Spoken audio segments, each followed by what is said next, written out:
जय श्री कृष्ण दोस्तों, बियासना फैमिली में आपका स्वागत है। दोस्तों, सावन का बहुत ही पावन और पवित्र मास चल रहा है और सावन सोमवार का बहुत अधिक महत्व माना जाता है।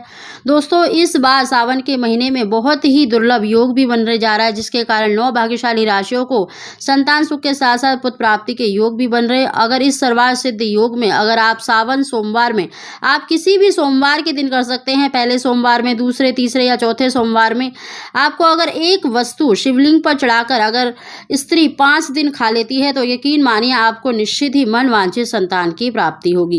दोस्तों, उसकी जानकारी देने से पहले अगर अभी तक आपने मेरा चैनल सब्सक्राइब नहीं कर रखा तो सब्सक्राइब जरूर कर लें, बगल में बेल आइकन को भी दबा दें, जिससे मेरी आने वाली सभी लेटेस्ट वीडियो का नोटिफिकेशन सबसे पहले आप तक पहुंच सके। दोस्तों, इस उपाय को आप सावन सोमवार में कभी भी कर सकते हैं। आपको सावन सोमवार में देखिए पूरी विधि विधान से भगवान शंकर का पूजन करना है। अगर पति पत्नी मिलकर करें तो बहुत ही अच्छा है, नहीं तो दोनों में से कोई भी कर सकता है। इस उपाय को देखिए आप सावन सोमवार में कभी भी कर सकते हैं। सोमवार के दिन आपको भगवान शंकर का पूजन पूरे विधि विधान से करना है। उनकी प्रिय वस्तु भांग, धतूरा, बेलपत्र अवश्य ही लेने हैं और साथ ही जो हम उपाय बता रहे हैं उसके लिए आपको देखिए 2 केले लेने हैं और 50 ग्राम शिवलिंगी के बीज लेने हैं।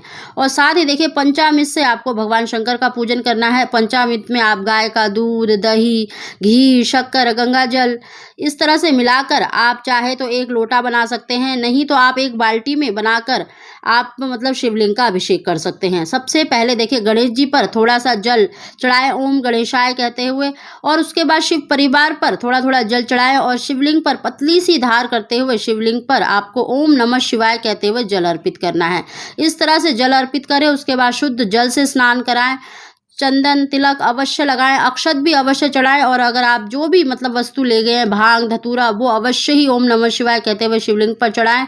और पूजा करने के बाद सबसे आखिर में आपको दोनों केलों को अपनी मनोकामना बोलकर शिवलिंग पर चढ़ा देना है और साथ ही आपको देखिए शिवलिंग के बीज भी अवश्य ही शिवलिंग पर चढ़ा देना है।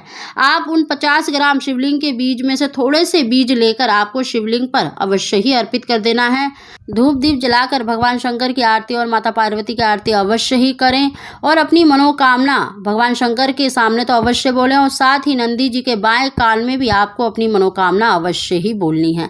साथ ही दोस्तों, पूजा करने के बाद आपको उन दोनों केलों में से 1 केले को पति पत्नी दोनों ग्रहण कर सकते हैं, नहीं तो सिर्फ पत्नी भी ग्रहण कर सकती है। और जो शिवलिंगी के बीज आपने लिए हैं उनको आपको दूसरे दिन से ब्रह्म मुहूर्त में चाहे तो आप साबुत निकल लें 1-1 चम्मच, या तो आप उसका पाउडर बनाकर भी अगर आप पुत्र की इच्छा रखते हैं तो बछड़े वाली गाय के दूध से ग्रहण कर लें, नहीं तो अगर सिर्फ संतान की इच्छा है तो आपको सिर्फ गाय के दूध से ही ग्रहण करना है। आपको 5 दिन लगातार 1-1 चम्मच लेना है। आप गाय के दूध से ही ग्रहण करें और खाली पेट आपको ब्रह्म मुहूर्त में लेना है। भगवान शंकर की कृपा से आपको निश्चित ही मन वांछित संतान की प्राप्ति होगी। दोस्तों, आपको शिवलिंग के बीज 5 दिन तो अवश्य ग्रहण करने हैं और जिस दिन आप इस उपाय को कर रहे हैं सावन सोमवार में, पूजा करने के बाद आपको 1 बेल पत्र भी अवश्य उठाकर लाना है और सोमवार की रात्रि को ही अपनी नाभि पर रखकर सोना है। भगवान शंकर का ध्यान करें, उनसे प्रार्थना करें, संतान सुख की, पुत्र की जो भी इच्छा है उसको बोलकर आपको नाभि पर रखकर जो चिकनी साइड होती है बेलपत्र की उसको रखकर सोना है और दूसरे दिन उस बेलपत्र को किसी भी वृक्ष के नीचे अपने घर के गमले में डाल दें। यकीन मानिए भगवान शंकर और माता पार्वती की कृपा से आपको मन वांछित संतान की प्राप्ति अवश्य ही होगी। दोस्तों, इस उपाय को आप सावन सोमवार में कभी भी करें, निश्चित ही आपको लाभ मिलेगा। दोस्तों, अगर आपको हमारी जानकारी वीडियो पसंद आई हो तो इसको लाइक शेयर जरूर करें। आप सभी को जय श्री कृष्ण।